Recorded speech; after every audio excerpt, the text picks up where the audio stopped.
Hi, I'm Scott, owner of Scott English Plumbing. Thank you for choosing our company to be your home. Today we're going to be discussing proper hookup and disconnection of the hydrojetter. The hydrojetter is a very, very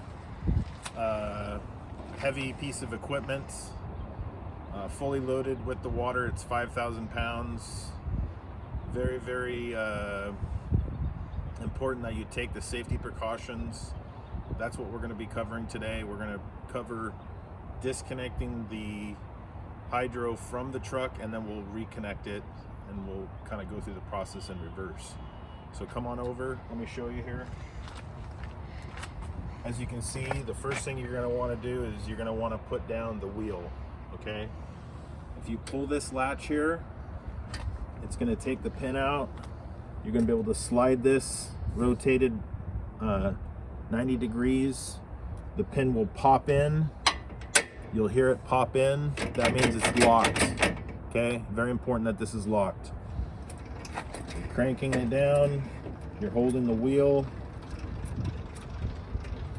And what you want to do is just make contact with the ground. Just slightly. Okay, just to kind of hold the unit solid while you're working it over here. If you crank it up too much, the ball will not come off properly. Okay, so we've put a bolt through the safety mechanism on the latch. You're going to remove the bolt.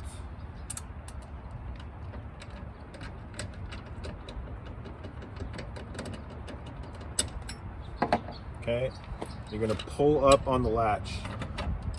That disconnects the ball.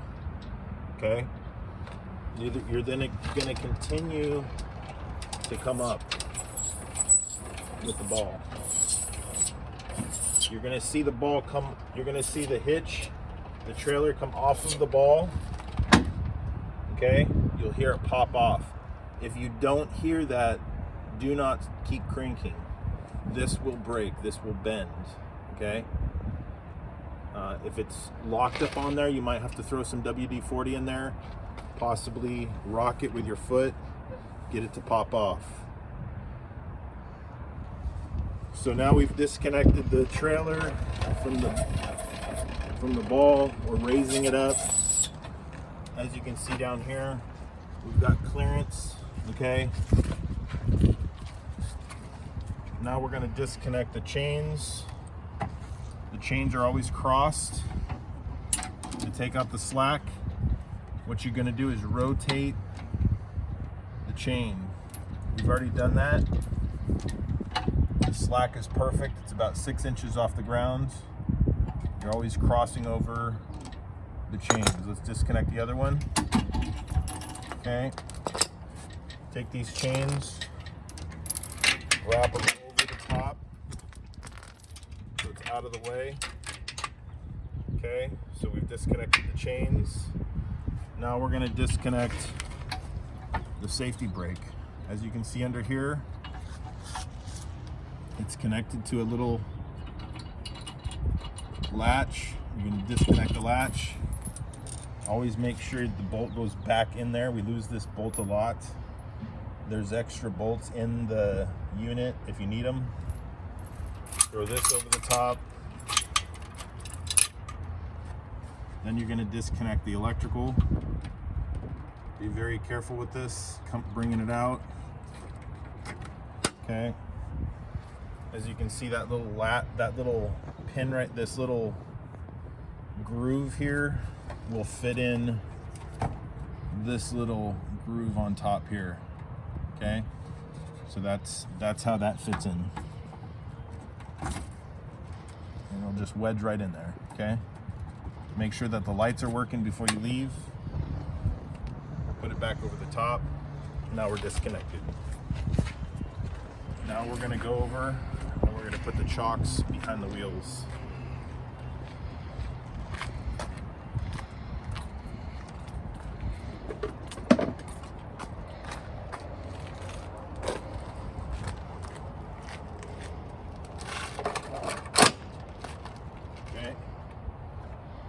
parked on a hilly area, you're going to want to chalk it before you disconnect it from the trailer, otherwise the trailer is going to roll off on you. While on flat ground like this, we don't have that problem. Now we're going to go the other way around. We're going to reconnect it.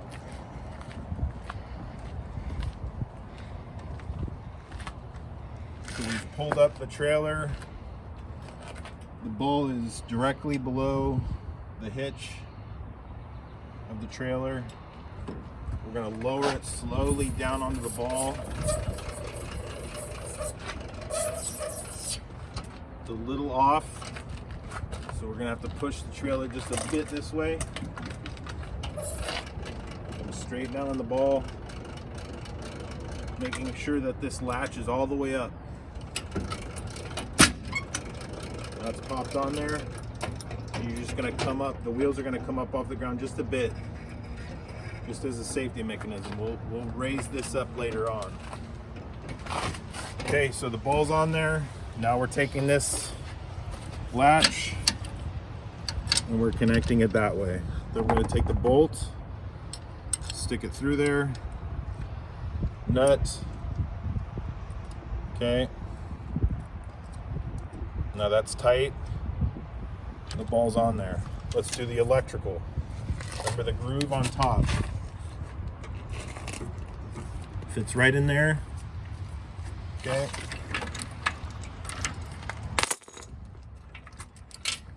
You're hooking it on the frame underneath. Every truck has those. So let's see that. See how that's dragging right there? Let's take the slack up a bit. Twist it a bit.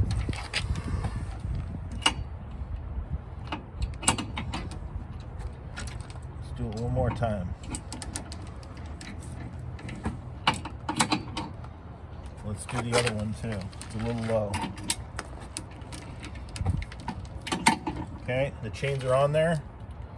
Now you're going to do your safety brake chain. Very important. What's going to happen is if this trailer becomes disconnected, this mechanism is going to yank on the frame of the truck, pulling this forward and engaging the brake. Okay, the safety mechanism, it always has to be connected to the frame. Very important.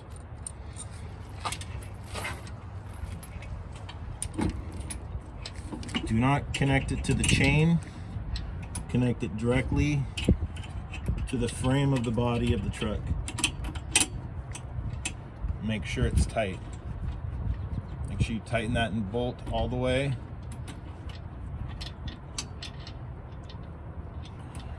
Okay.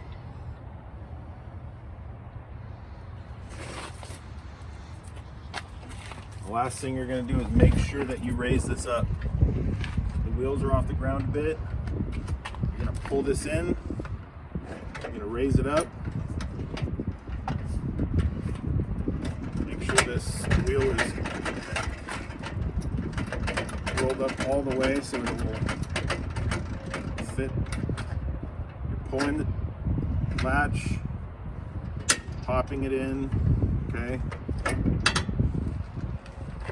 Make sure that the wheel is upright. That's the biggest thing we have a problem with. So thank you for listening. You know, this is important to take care of, not just for the company, the revenue of the company, but it's more of a respect for other people. People are using this jetter. They're coming to pick this jetter up. They expect it to be in good working order. If you find something that's not working with the jetter, you can always email parts@scottenglishplumbing.net, or you can talk to Derek, or you can talk to Dave. Thank you for listening.